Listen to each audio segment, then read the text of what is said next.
Hi friends, யூடியூப்பில் இந்த மாதிரி உங்களுக்கு புதுசாக ஒரு நோட்டிஃபிகேஷன் வந்திருக்கா? இந்த மாதிரி வந்ததுன்னா இதுக்கு என்ன பண்ணணும்னு நான் இதில் சொல்லியிருக்கேங்க. உங்களுக்கும் வந்துருந்துச்சுன்னா கமெண்ட்டில் எஸ்ன்னு டைப் பண்ணுங்கள்.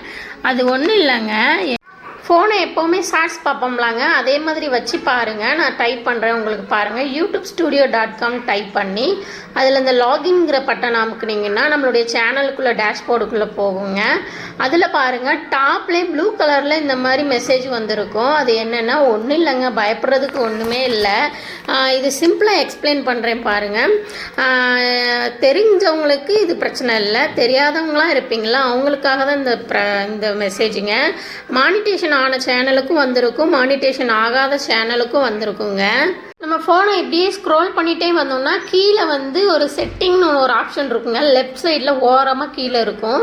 அதில் வந்து இந்த மாதிரி ஆப்ஷன் தொட்டோடனே இந்த மாதிரி நிறைய ஆப்ஷன் வரும். அதில் ஓரமாக சேனலுங்கிற ஆப்ஷன் இருக்கும். அந்த சேனலை தொட்டோடனே இந்த மாதிரி அட்வான்ஸ் செட்டிங், பேசிக் இன்ஃபோ இந்த மாதிரி இருக்குங்க. அதில் நடுவில் இருக்கிற அட்வான்ஸ் செட்டிங் தொட்டிங்கன்னா செட்டிங் எப்படி ஸ்க்ரோல் பண்ணி வந்தீங்கன்னா இந்த மாதிரி தேர்டு பார்ட்டின்னு போட்டிருக்குங்க. இது ஒன்று வேறு ஒன்றும் இல்லைங்க. அதாவது உங்களுடைய வீடியோ, உங்களுடைய கண்டென்ட் தேர்ட் பார்ட்டி யூஸ் பண்ணிக்கலாமா, அது வேணும் டிக் கொடுங்க, வேண்டாம்னா அன்டிக் கொடுத்துக்கோங்க. அவ்வளோதான். வீடியோ பிடிச்சி மறக்காமல் ஒரு சப்ஸ்கிரைப் பண்ணி